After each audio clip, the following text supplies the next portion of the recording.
What's up guys, Zero Skater here, and today I just wanted to say a huge thank you to all of you out there watching my videos, as I recently passed the 1,000 subscriber mark, and I just couldn't be happier. I mean, when I started this thing up, I did not expect it to grow like it has, and it's definitely grown from just being a hobby to more of a passion project that I really enjoy doing, because I think there are a lot of people out there who really enjoy these videos, and we all love Unmatched because it's such a great game.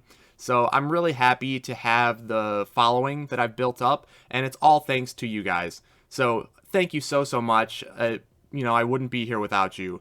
So as a little celebration for reaching 1,000 subscribers, I wanted to do a couple of things. First of all, there's a lot of you who just saw my recent competitive tier list. That's pretty much the video that really shot me up past the 1,000 subscriber mark. And there's a lot of comments on there about the Marvel fighters, right? So I thought real quick, we'll just go ahead and I'll give some predictions on where I think the Marvel fighters are going to land in the tier list. Now, keep in mind, this could be completely wrong. I really don't have that much experience playing these fighters yet, or playing against them, so I'm really new to Marvel, and don't expect this to be perfect or anywhere close. But I'll give it my best shot, and we'll just throw out some crazy predictions that will probably be completely wrong in the long run. But in addition to that, there's also another special thing I want to announce that thankfully Restoration Games, being the incredible company that they are, they have allowed me to basically give out a free foil card to one lucky person out there watching this video as a thank you and kind of a celebration for reaching the 1,000 subscriber mark. So what I'm going to do is I'm going to have a form in the description below, and it's just a quick forum for some feedback on the channel, because I want to hear from you guys. I want to know what you like to see, what you would like to see more of in the future, or some new ideas and whatnot. Just get a little bit of feedback on the channel so we can grow from here and make it even bigger and better. So I'd really appreciate if you all filled out that form. And again, anybody who fills out the form will be entered into a random lottery drawing, in which case one of you will win the free foil card. And it is going to be a foil of your choice out of the available fighters, which are all of the non-IP fighters, with the exception of, I believe, Bigfoot and Robin Hood, as there was some production issues with those ones. But anyways, I will send the winner the list, and they can choose from it. But you'll get to choose your favorite fighter and get a free foil. So what's not to love, right? And I just want to thank Restoration Games for offering that, because it's really cool. And they're such a supportive company with the tournaments and the media and everything revolving the Unmatched community. They're just a big part of, and I couldn't be happier to be part of a community like that. So just a huge thank you to them, and I hope you guys are excited for the Marvel stuff coming up. But as always, be sure to attack that like button if you enjoy the video, and subscribe for more Unmatched content. And with that said, let's jump on over to Tier Maker, and we'll take a crack at the new Marvel fighters for the tier list prediction. Alright, so here we are on Tier Maker again, as always, for the tier list. And if you notice here, this is the completed tier list from my previous video. And if you haven't seen that one, I would highly recommend you go check that out, just so you can see why all these fighters are where they are, as I go in depth into more of the matchups and details explaining all of that. So go check it out if you haven't seen it. But today we're going to take a crack at the Marvel fighters and see if we can figure out where they will fall. Now, I'm not going to order them like within the tier, because that requires a lot more analysis and matchup experience that I don't currently have at the moment.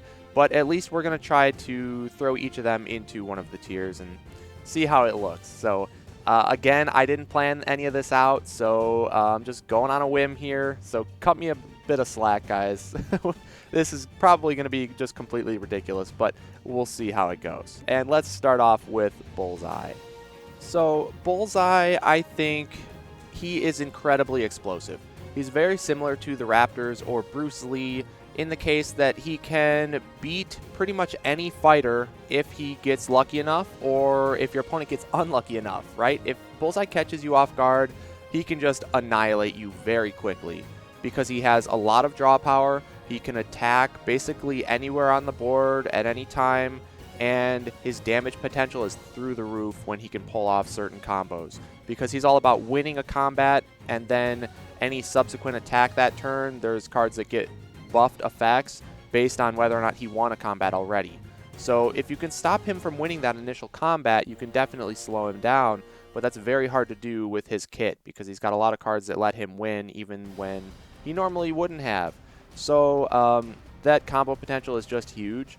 So I think he's going to be a fantastic counter pick fighter, for one thing, because when you get map and position advantage on your opponent, that really, really is going to help Bullseye more than most, because he can pick a map where he can basically hit anywhere on the board at all times.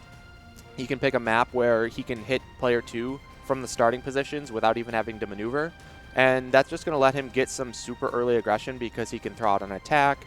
Maybe you feint it, whatever. If he wins that combat, then he can play his scheme to load up his hand. So he started at 5, he attacked down to 4, you defended down to 4. Now he plays his scheme, goes up to 6, so he's at 6 tier 4. He attacks with another threatening card because he already won a combat. And now maybe it's 5 cards to 3 cards, turn 1, and you've already taken some damage and maybe wasted a feint or whatever. Like, it just really, really puts him off to a good start with the aggression, and he can control the tempo of the game really well.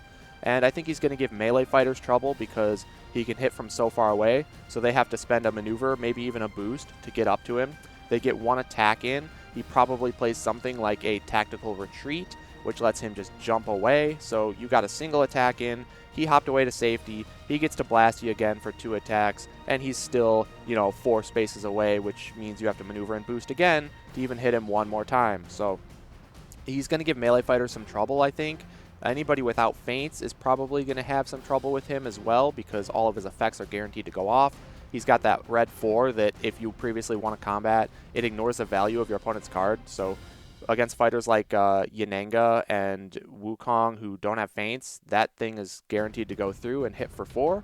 Now granted, both of these fighters have ways to mitigate that, right? Yananga can divvy it off to her archers instead. Wukong could play a golden chainmail, which would actually deal Bullseye the 4 damage, because the golden chainmail value would be ignored, so that 4 damage would go through it, and then its effect would bounce it back to Bullseye, which is a huge swing in the game, but that's just one crazy interaction, right?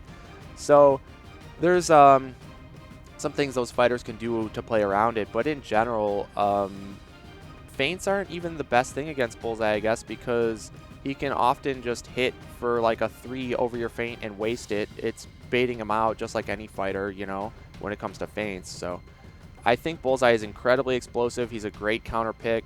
He probably will struggle against Bigfoot just because Bigfoot has so many cancels, and he's just really beefy on the defenses in general and has huge attacks like logs to smack Bullseye with, because while you cannot really combo Bullseye reliably with action gains, you can just smack him really hard over his defenses, which are all low value, right? His highest defense value is a 3.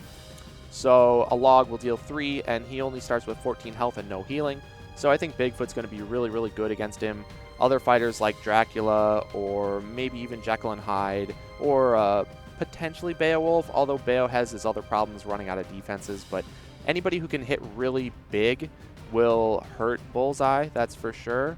But if you're relying on multiple small hits, you're going to have a hard time because he's so slippery. But regarding the big 3, I mean, I think Bigfoot will beat him, but I think Bullseye is probably going to beat Sherlock, because Sherlock just doesn't have the tools to deal with Bullseye's aggression. He's not able to body block with Watson. Bullseye can hit right over him, and being able to attack Sherlock at all times and just keep up aggression, I think, is just super important. So I think Bullseye will do well against Sherlock, and I think he'll do well against Medusa, because he has card draw to keep up with her discards. And Medusa's defenses actually are not the best, minus the hiss and slithers and the feints. They're really mediocre. And Bullseye, I think, can catch Medusa without the right defenses at the right time, as long as he's staying aggressive. You got to be a little bit careful, because second shots can go up to a 7, right? And your highest defense is a 3, so you take 4. So if you take 3 second shots, that's 12 damage out of your 14 health. And you don't have any healing, and Medusa's got pings and glances, although you should never be getting pinged, really, as Bullseye into Medusa if you're playing it properly. So I think he's got a good shot there. So he's going to do pretty well into some of the high tiers and the top tiers in general, I think. And great counterpick fighter in general. Like I mentioned, he can probably beat any fighter given the right card draw order, which is not something you can rely on, but that at least bumps him up to like a baseline of low mid tier at minimum, right? But I think I'm actually going to put him in the high mid tier because I think he's got more potential than that, because he's not just a, you know, coin flippy aggro deck like the Raptors are. He's a little bit more reliable because his ability and his positioning game are really strong. And the pressure is good enough, like I said, to give him a good floor in terms of a tier list, but I think he's got even more potential against some of the higher tier fighters. So we'll put him in the high mid tier to start. And again, I could be completely wrong. He could go up and down quite a bit, but I cannot wait to see him actually in practice. So for now, we're going to put Bullseye in the high mid tier. And next up, we have Daredevil. And oh boy, Daredevil. He is quite the controversial fighter. If you have been keeping up with the Discord at all, I'm sure you've seen the arguments.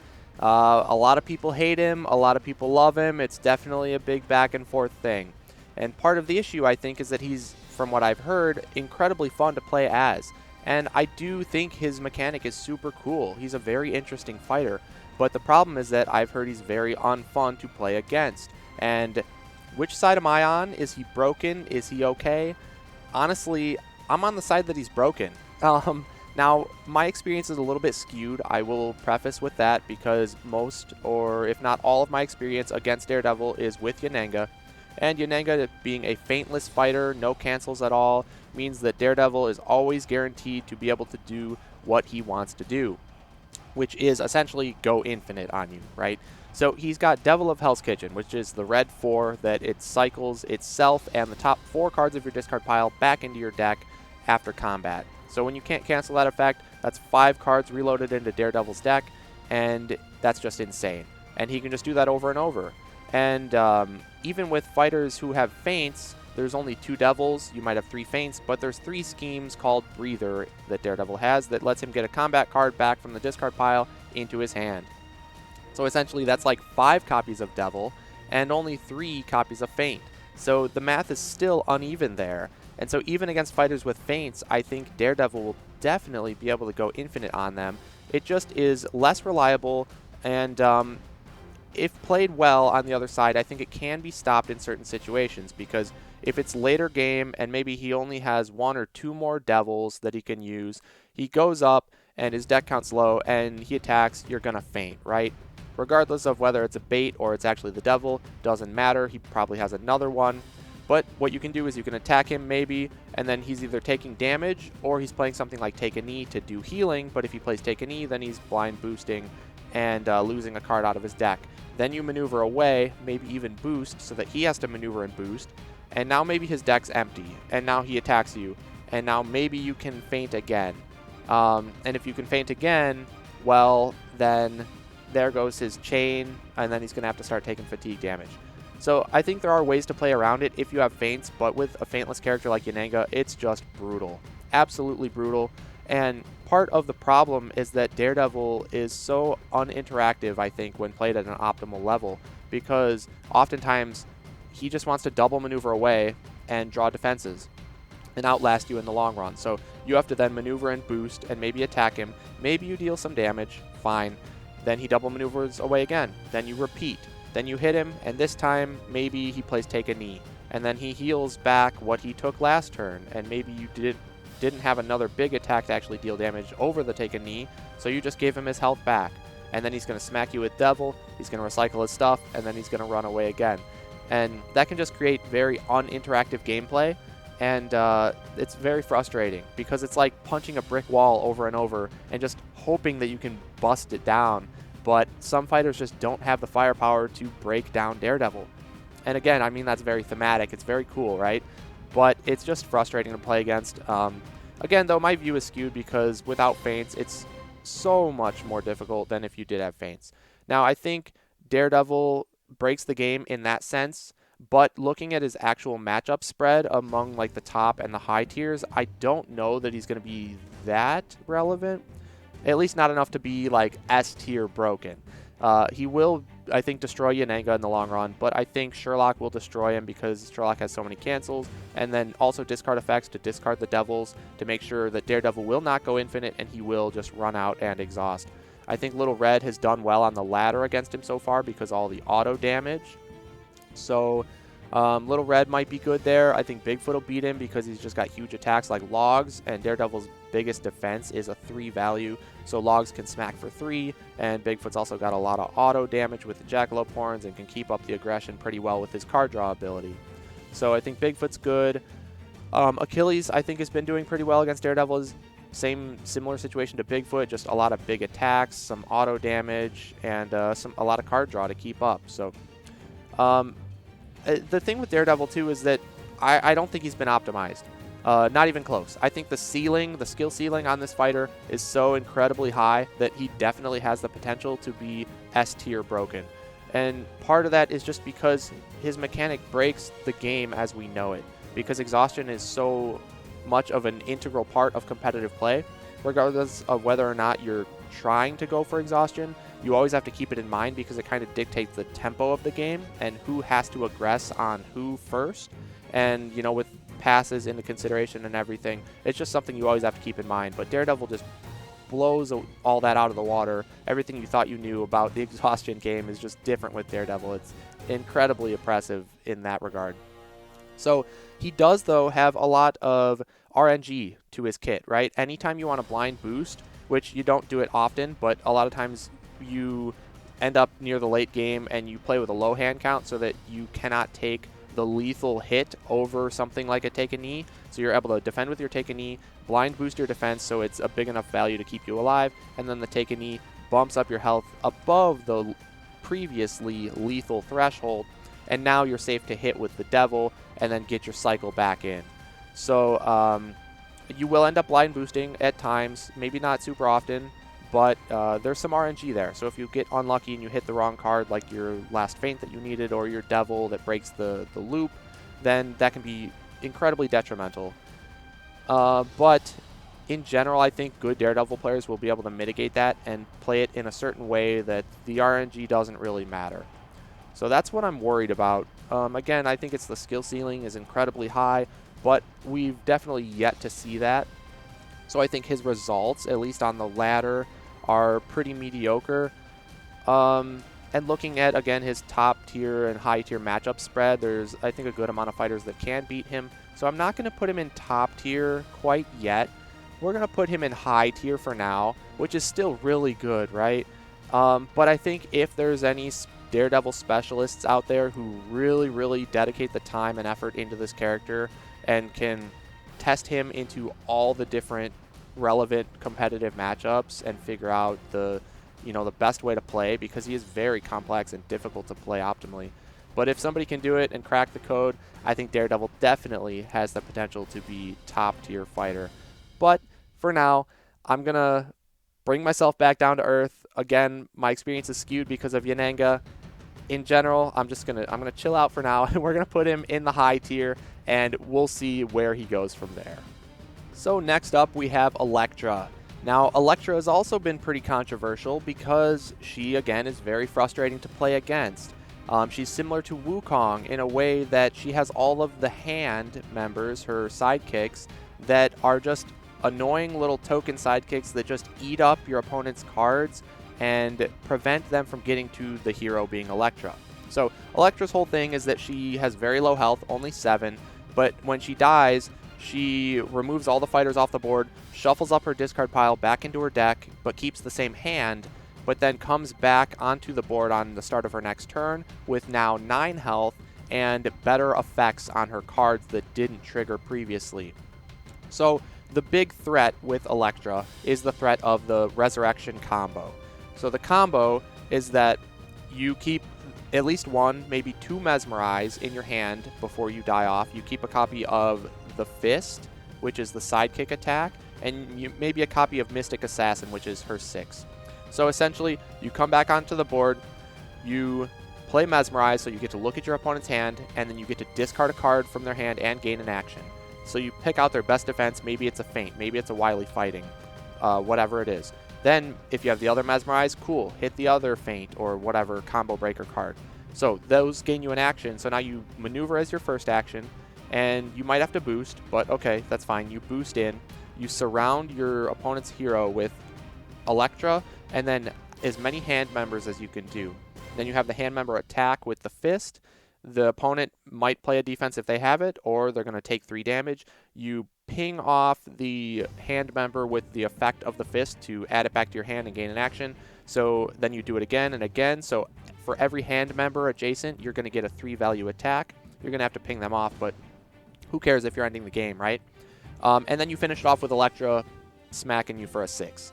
So that is just ridiculous damage potential for a combo that's basically a confirmed combo because the Mesmerizes. And if you play the Mesmerize and then they have too many good defenses that'll break the combo, then you don't go for it, right? Then you just play it a little slower. But maybe you can still set up to have Elektra smack them for a 6 over like a blank 3 or something. Or even a feint, if they have other big defenses that'll break combos, like a Wily Fighting or something. Get rid of those, leave them with the feint, smack them with the 6. They either take the 6 or they waste their feint and take 4. And you don't, you're happy either way. So it's just really, the threat of that combo is massive, and it's a huge part of Elektra's gameplay. And honestly, I think it's super, super cool and super thematic as she's an assassin, right? So I just love that aspect. Now, the part that really makes it more controversial is her other game plan, which is an exhaustion game plan. And it's a recurring theme, obviously, that when fighters play towards exhaustion, they can be very frustrating. Just look at Invisible Man. Look at Daredevil that we just talked about. Look at Sherlock. Look at even Wukong is kind of in that realm. A little bit different, but anyways. It just creates some uninteractive gameplay that can be very frustrating as the opponent because it's just like them constantly trying to break through the wall and they just can't do it. Because Elektra has 2 copies of Snake Root Clan, which is an ultimate defense card, we call it, because it basically negates every attack that'll be thrown, because it lets her immediately swap with one of the hand members, and then the hand member is the new defender. So the hand will die off, sure, but Elektra saves herself from even a log or whatever big attack or auto damage, because the auto damage usually involves the fighters in the combat, and so since the actual defender changes to the hand member, it blanks that as well. So Snake Root Clan is the most frustrating card in Elektra's deck to play around. It only doesn't work if there are no hand members on the board, but she has 4 of them, and she has 2 attacks that can bring them back. So it's very easy for her to have at least 1 left to play Snake Root and keep it active. So the threat of that card is huge. You don't always want to throw a huge attack because it might just get blanked. And with her being able to play the 2 Snake Roots on the pre-res and post-res life, so the first and second life of hers, that's 4 Snake Roots throughout the course of the game, and that's just ridiculous. On top of that, she has essentially 2 feints in her first life, and in the second life, those 2 feints become feints with a dash movement on it, so 3 spaces of movement attached to the feint, which is super strong. Now, you can smack hard over that with something like a log or a blank 5 and deal damage, right? But it's the coin flip there between, do I hit hard and hope that she feints, or do I hit hard and then she just Snake Roots and I get punished for it? And so maybe I want to hit low to bait out the Snake Root, but then if she plays the feint, well, then I just didn't do anything that way. So a lot of coin flips on the combat interactions there, and that can make or break the game for sure. So I think if you can kill Elektra fast on her first life, you have a great shot in the long run, because then she's kind of, her deck's good on the Resurrection life, but it's very small, so it's not going to last super long. So as long as you don't die to the fist combo, if you can kill her quick, I think you have a good shot at winning. But not a lot of fighters are very equipped to do that at the moment. I think Yanenga is probably one of the best ones, because Stallion Charge exists to run through the hand members and negate Snake Root early, and just has a lot of action gain to just pressure her. And she's ranged, so this hand members are not as good at body blocking. I think Medusa is probably a similar vein as Yanenga there. I think Little Red might be able to use something like a Never Leave the Path to blow out a lot of hand members at once, maybe hit Elektra with it if she's not careful, and that can make a huge swing in the game. And then Sherlock, it's hard to say, but Sherlock might struggle a little bit. But in general, I think some of the top tiers have some pretty good matchups into Elektra, but I think Elektra play, again, it's got a pretty high ceiling. It's like Sherlock, where yeah, a base level Elektra is going to be good, and a lot of people are still going to think it's kind of broken, but a top level Elektra is just going to be out of this world. So I think she's got a ton of potential. She's really strong even at a baseline because her cards are just really good, and the fact that she has essentially such a big deck size with getting the full reshuffle is insane, and the threat of the combo some fighters just can't really deal with very well. And players too, if they play it wrong into her, they'll get punished big time and just lose the game because of the combo. So she's a really interesting fighter. I can't wait to see where she falls in the list. I think out of all the Marvel fighters, she is the one that I have my eye on that I really would like to play the most, just because I think it fits my general gameplay style, like Invisible Man-esque. But with the combo potential, it just opens up a new possibility for her to win certain matchups that she can't win in exhaustion. So I just think that's super cool. So I definitely want to play more Elektra. But for now, you know what? I'm going to make a bold statement and put Elektra in the top tier. I think she just is that strong. Her cards are that good, and a good Elektra player is going to feel pretty dang oppressive. So we'll see if that ends up being true, and I think people will learn how to play against her better, and that's definitely going to help out, but still, in general, I think she's going to give a lot of problems to a lot of fighters. So we're going to be bold, and we're going to put Elektra in the top tier. And let's just keep that controversy train rolling with Ghost Rider. So man, oh man, did Ghost Rider cause an uproar when he was first released. So if you didn't know, Ghost Rider is all about Hellfire. He starts with 5 Hellfire, and you manage it to use different effects throughout his deck and his ability. Now, his ability is where the real problem comes in, because he can spend a Hellfire to increase his movement from a 2 to a 4, and then he can move through opponents, and he deals 1 damage to every opposing fighter he moved through. So it's like a Stallion Charge effect on his ability.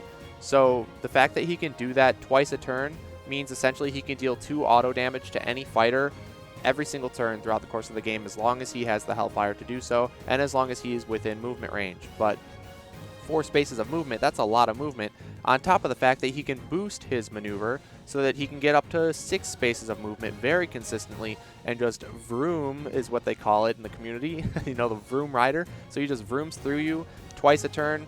That's 2 auto damage every turn. So a fighter like Robin Hood, Bruce Lee, Alice, who have 13, 14 health, no healing, that's 7 turns, right? 7 turns and you are dead. So you are on the clock from turn 1, and it's a lot of pressure. And so you just have to kill Ghost Rider before he can kill you. And that's very hard to do because he has 17 health, and he has some really good quality defenses. Now, not a ton of them, but things like Penance Stare is a really good quality defense that's always at least pretty much a base 4 and could be even higher. And then you have the 0 value Versatile that bumps up equal to how much Hellfire you have. So if you have 4 or 5 Hellfire, that's one of the best defenses in the game, right? 4 or 5 value, that's great.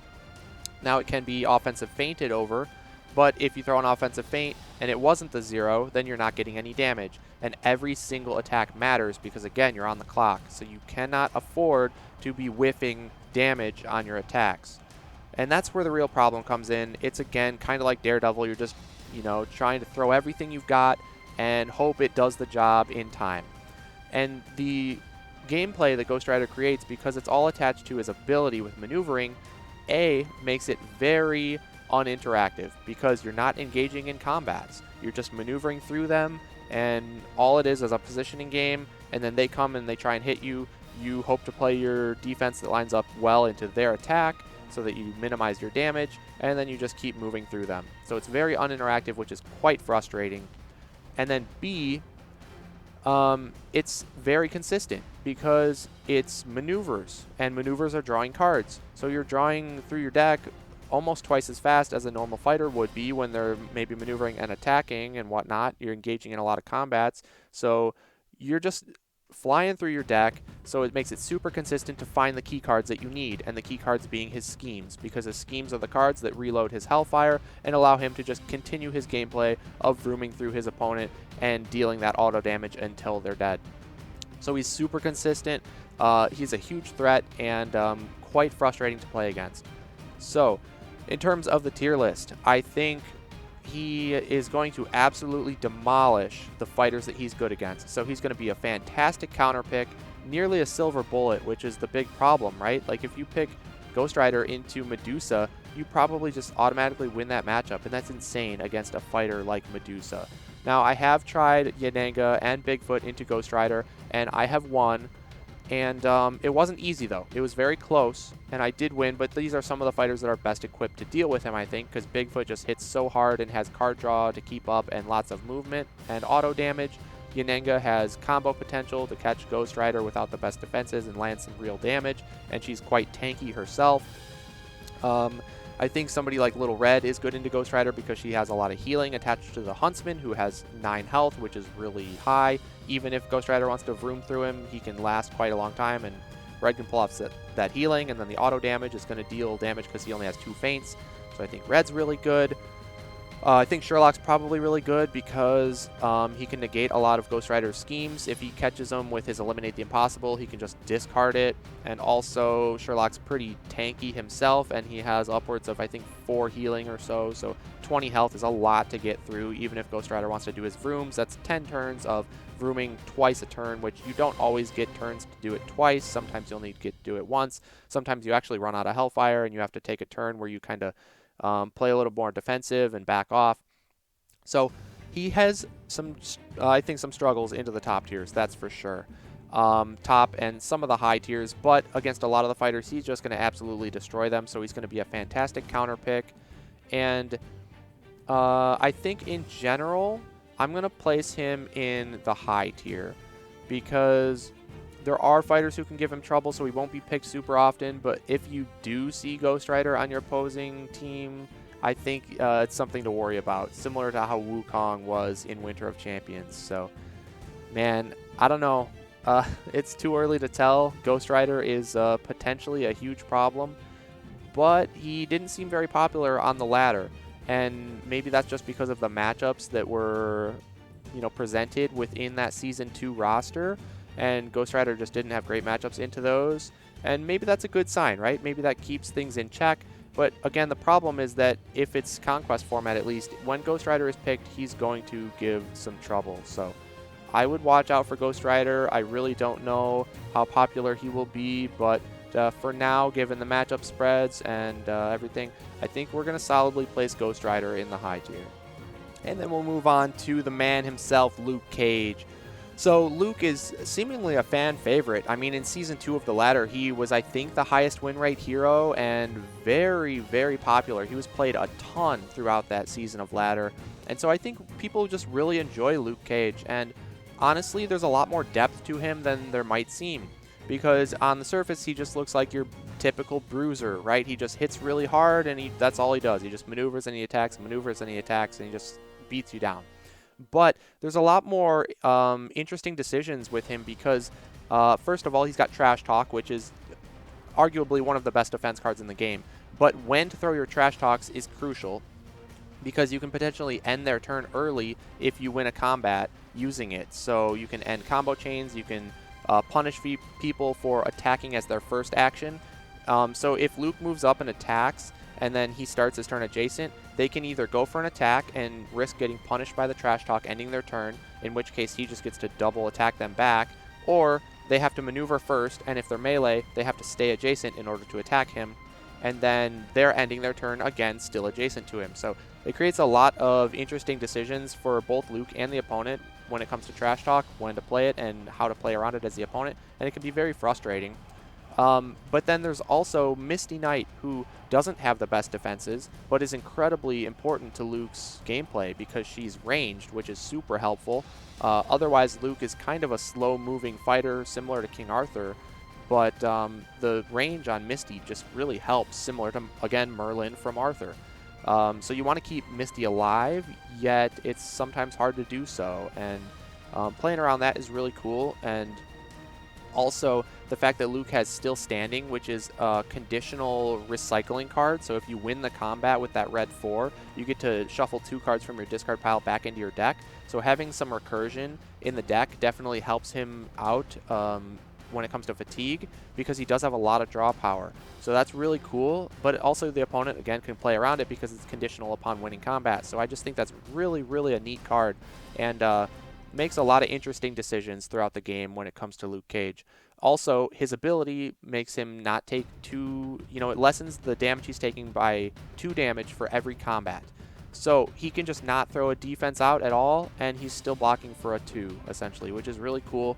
And admittedly, that can shut down certain fighters like Robin Hood, because Outlaws attacking with highway robberies that's a huge part of Robin's game plan, and they're a 2-value attack that blanks your opponent's card, but Luke doesn't even have to attack, and he'll still just not take any damage from a highway robbery. And that still does open up opportunities for Outlaws to play Wily Fightings on offense, which is a 3, and if he doesn't defend, he's taking 1 from combat, 1 from the auto damage from the Wily. Luke only has, he's got low health and no healing, so that can be a detriment there, but in general, I think he probably smashes Robin Hood, but Luke's just really cool. I think personally, I'm really happy to see his place right now, because I think he's very strong, but I don't think he's broken by any means, and I think there's a lot of counterplay to him from a lot of fighters, and every game that I've played involving Luke has just been a blast. Granted, I played a lot of Alice into Luke during the latter Season 2, and I just thought that was a super fun matchup, and I think Moon Knight into Luke is a really fun matchup, and I think Yananga into Luke was a really fun matchup as well. So I think he's just an all-around awesome fighter. I mean, he's good, he's fun, people love him, he's great. So as far as the Marvel sets go, because a lot of them have been quite polarizing in terms of public opinion, whether people love him or hate him, I think in general a lot of people really like Luke Cage. So that's cool to see. How does he do against the top tiers? I think Bigfoot probably smashes him, because he's got logs to just hit over Trash Talks and whatever Luke has, and he's got Jackalope Horns for the auto damage. So anybody with a lot of auto damage is really going to hurt Luke. Even people like Jekyll and Hyde are going to give him trouble. Invisible Man, even though they're lower tiers, I could see them being chosen in Conquest as counter picks to a Luke Cage pick. Yananga's got a lot of auto damage as well, so I think she does well. Same with Little Red. Same with Sherlock.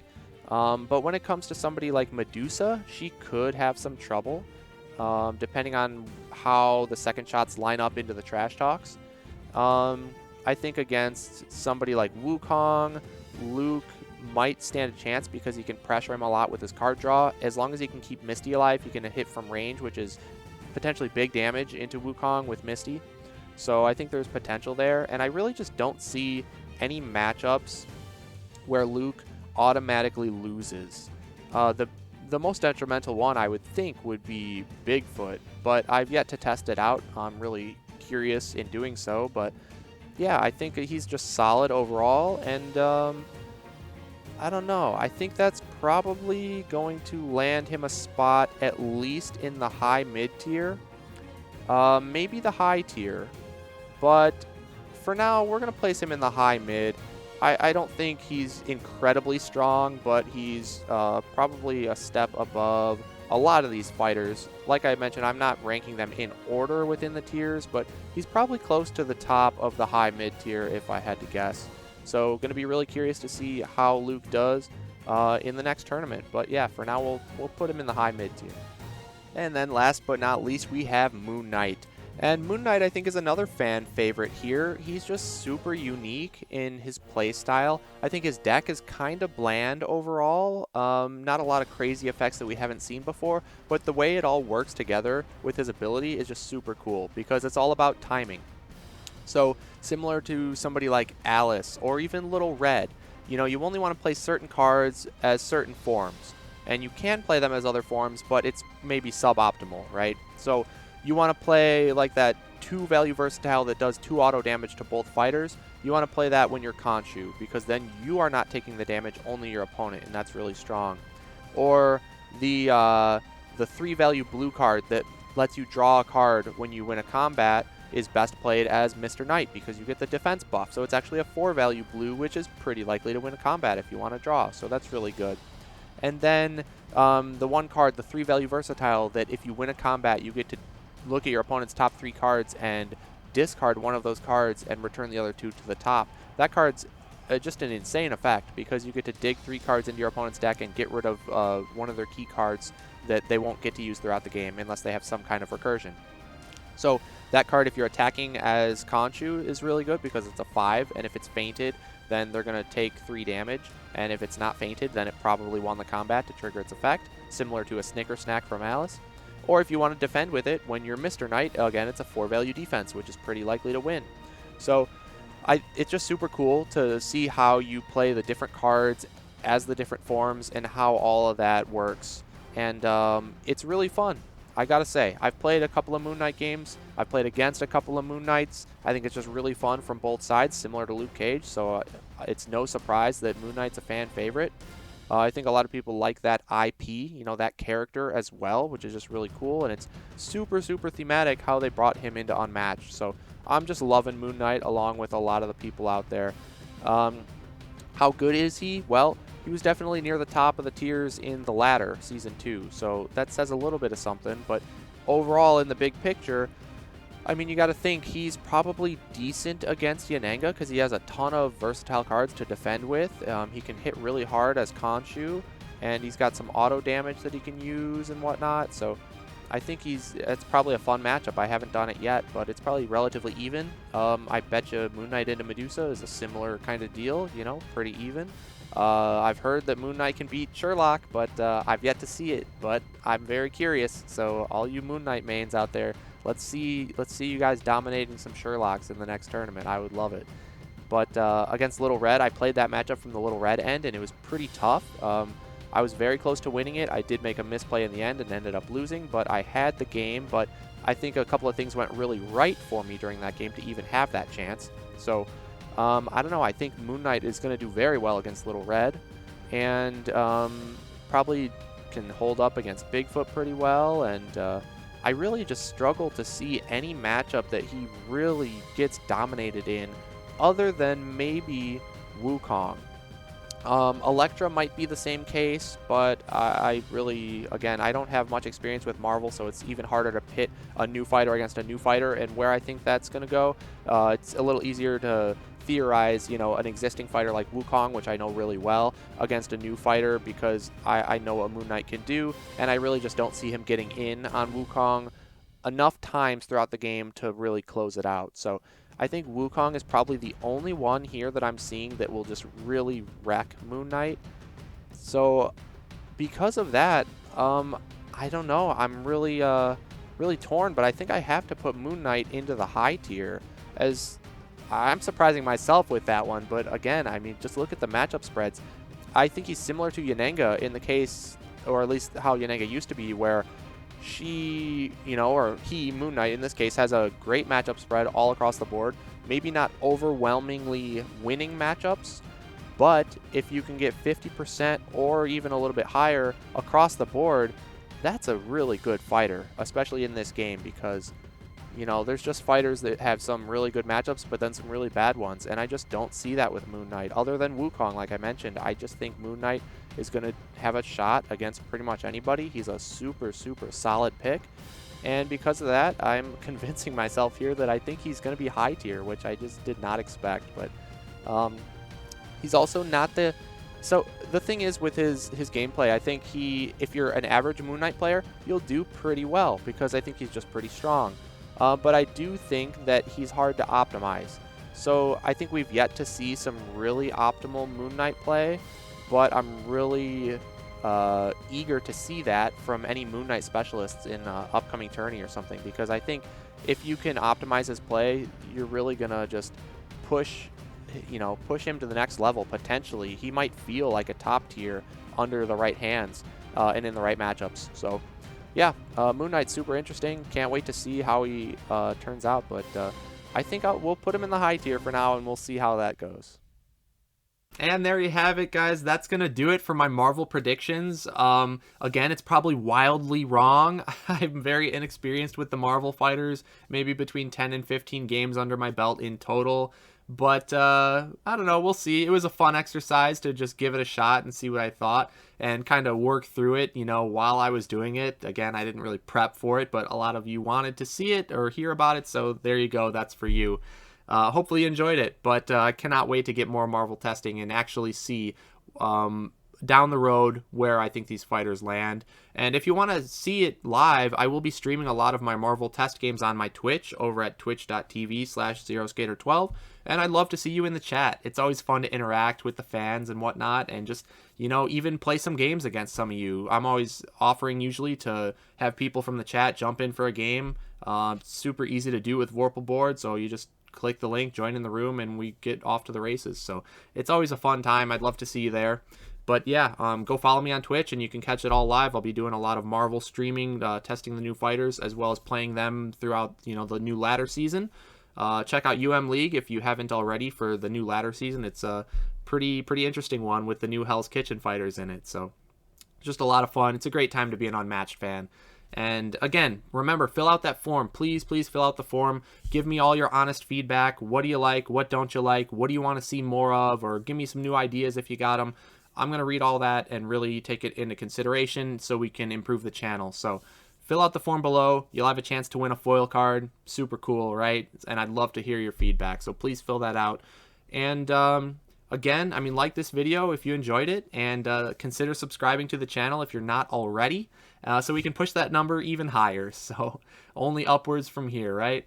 But I just never really thought it would get this far, so just thank you all so much for supporting me and the channel, and I can't wait to see where this takes us in the future. But that's going to do it for this video, everybody. So thanks again for watching. I'm ZeroSkater12, and I'll see you next time.